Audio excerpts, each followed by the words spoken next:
You're listening to LibraryCast, your library podcast with me, Jeremy Thompson-Smith, Somerset Libraries Outreach Officer for the Mendips, bringing to you Libraries from Home. On this week's LibraryCast, we welcome Beth Calverley, founder of the Poetry Machine. Welcome, Beth. Tell us the story of the Poetry Machine. Okay, hello. Thanks for having me. So the Poetry Machine started when I was really young, actually, because I always used to write poems, a bit like other children might just go off in the corner and do some colouring. I used to go off and just write poems. And my mum says that I was writing poetry before I could even talk.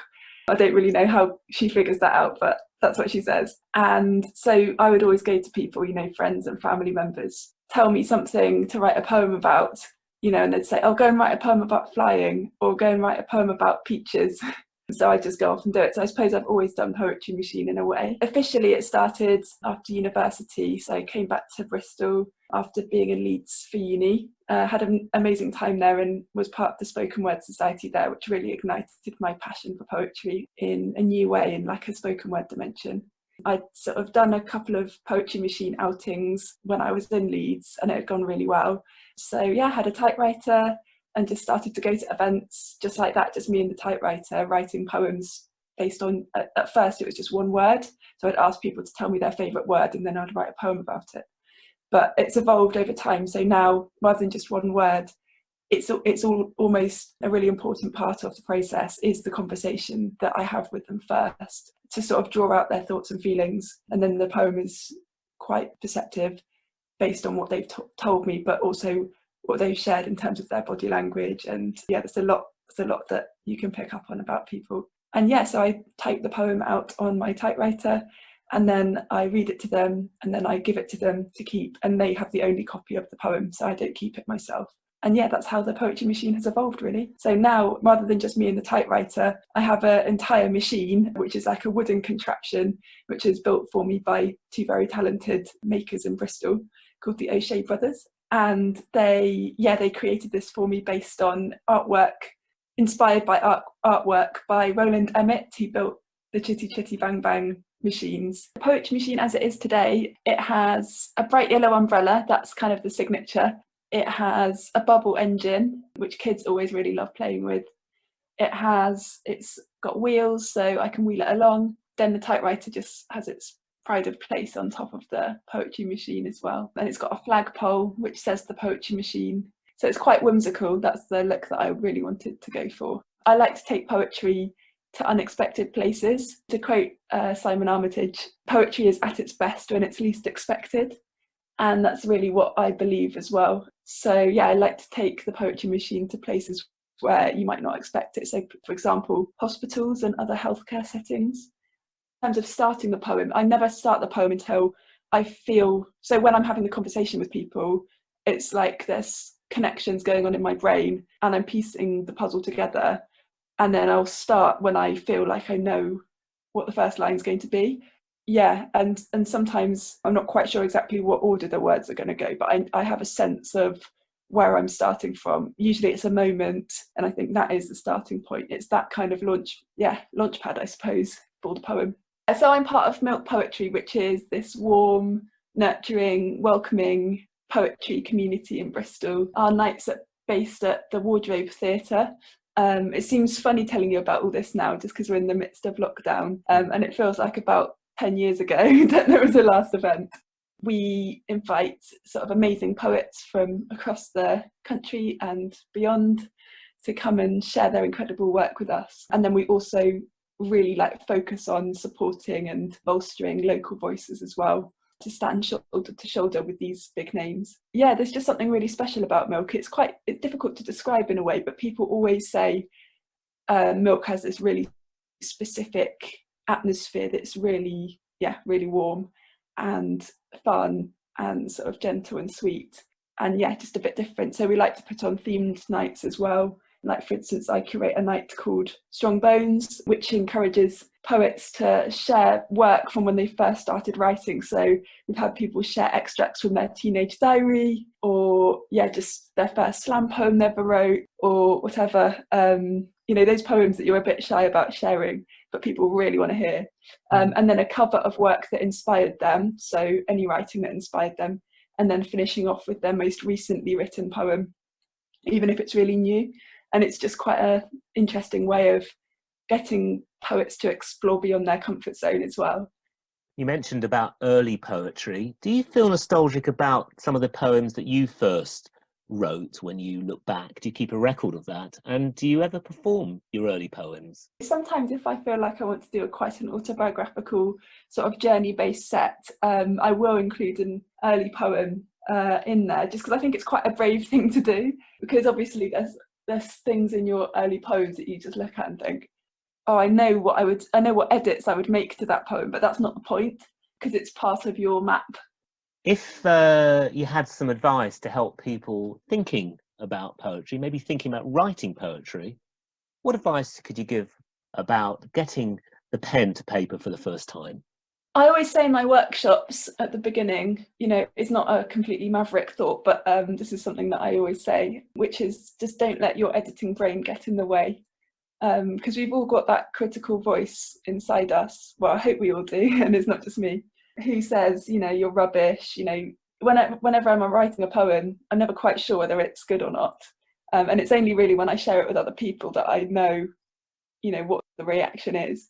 So even I I really do get struggle with this on a daily basis.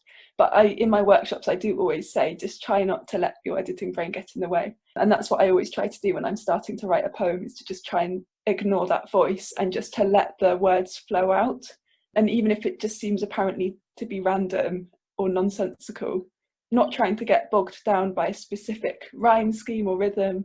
I really feel like the most poetic lines are often just the most natural lines, the way we would normally speak or express things, but just in a slightly freer way, a slightly looser way. So yeah, that's kind of my advice, would be try and be free. What are you working on at the moment, Beth? I've been offering online poetry experiences, and I'm really excited about that for the future, because I think having learned how to do this and how to learning how to create an inclusive online space will really stand me in good stead to work beyond geographical boundaries. I already travel quite far across the country, but in the last couple of weeks I've been working with families in India, Australia, New Zealand, all kinds of places, so it's quite exciting in that sense. And I've been writing poems in response to families' memories, helping them to draw out shared experiences and have this really lovely moment together, even though they may be separated in distance, and that's been really exciting. I'm also finalising my manuscript for my first full poetry collection, which is coming out this year, hopefully, and yeah, I'm really excited about that. The theme for that is smiling, so all the different reasons for smiling, from pure joy to brave faces to sad smiles to sort of masking smiles. I can't believe this is really going to be real. Every poet, I think, dreams one day of having their own collection, and it will be a dream come true for sure. We very much look forward to that. Poetry is good for us. Why do you think poetry can be good for us? Poetry is good for us because, well, there's lots of studies, that you can find which prove that being creative, even a small amount of creativity, can actually help us to regulate our own well-being. So yeah, there's an incredible wealth of research there to sort of prove it. But personally, I feel the reason that poetry can be good for us is because it just gives us a moment to take notice. There's like a 5 ways to well-being model, which you may be aware of, and they are take notice, learn, give, be active, and all of those ways to well-being are all in some way, apart from maybe be active, they're all in some way related to poetry. So it certainly helps you to take notice of the world around you and look at it in a different way, and to kind of be grateful for the small moments and observations that we have as gifts. So it can help us to do that. It can be a real gift. I mean, my work is all based on gift giving poems, allowing people to give poems to others to help them to express things that they may otherwise find difficult to share. I think it's basically, to summarise, the reason that poetry can be good for us is because it helps us to be honest, to say things that we want to say but maybe don't really know how to say. I think that can be really helpful for us. So before we finish, I was just wondering if you could use a crystal ball and look at the future of poetry within the UK, using your imagination, which is something that you do all the time when you're writing your poetry. How do you see the future of poetry within Somerset and the United Kingdom? Where is it going to take us? I think poetry is going to become more and more integrated into everything. So I'm poet in residence at my local hospital trust, so the UHBW Hospital Trust. And as part of that, I go into hospitals and I write poems as a way to help them to express complex emotions. And I kind of feel like that is where poetry is going. So poetry is going to be in, I mean, it already is in all schools, in healthcare spaces, you know, all over the place. It's going to be everywhere. That's genuinely what I feel. I don't feel like it's going to definitely be on our shelves, and you know, that's a really important part of poetry, but it's also going to be living and breathing wherever there are people who need to express and connect. Oh yeah, that's the fifth way to well-being as well, connect. It's been an absolute pleasure having you on LibraryCast today, Beth. We look forward to when doors are open, books written, to inviting you into Somerset Libraries. And I throw the invitation out to you. Would you like to join us at Somerset Libraries to launch your book when it comes out later in the year or next? Yeah, thanks for the invitation. That'd be amazing. I'd love that. And it's nice to have some even conceptual events to look forward to in the future. Well, it's been brilliant. I just wondered if we could finish off today, Beth, with a poem for us all. Yeah, okay. This is a poem that I've never actually read, but I wrote it around the centenary of the Somerset Libraries. So after 100 years of Somerset Libraries. So I thought it'd be relevant to read this one, if that's okay. Perfect. Thank you. It doesn't have a title, so if you want to suggest one, then I'm very open to that. 100 years ago, the first librarians of Somerset, Lewin and Loverbond, set up camp in a corrugated building stocked with hope. They lined the shelves with treasure lent by locals and pulled together for a novel cause. From that day forth, the jangling doors of their smiles read, "Open for business." As fast as books were lent, the village begged for more.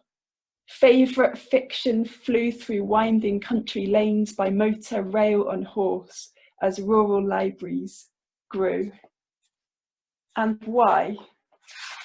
Because people knew that knowledge should be free for all to hold in our hands and weigh with our hearts, not shut behind glass. Later, when war slipped its bookmark into history once more, libraries gave evacuees flung from their families a place to feel at home again. Today, those forests of stories are home to all who flock in search of words, nests where fledgling wings can grow, mother birds can come and go, and lonely souls can warm their bones. Our libraries are alive with change, magic of a modern age, books with buried microchips and mobile fleets that sail like ships to shores where people ache for plots but can't get out the house a lot. This fable doesn't need to fade. We can seize the sequel, save our place, ignite our world with the quiet flames of reading faces. Just open the door, breathe deep, and usher in another 100 years of turning pages. Beth Calverley, how do we find more about your wonderful poems? Where can we find you? Yeah, so I've got my own website, which is www.thepoetrymachine.live, so you can find out about me there. But I'm also on social media, so I'm on Instagram @poetrymachine and Facebook. If you just type in Poetry Machine, I should be the first one that comes up. You've been listening to LibraryCast, brought to you by Somerset Libraries, bringing you libraries from home.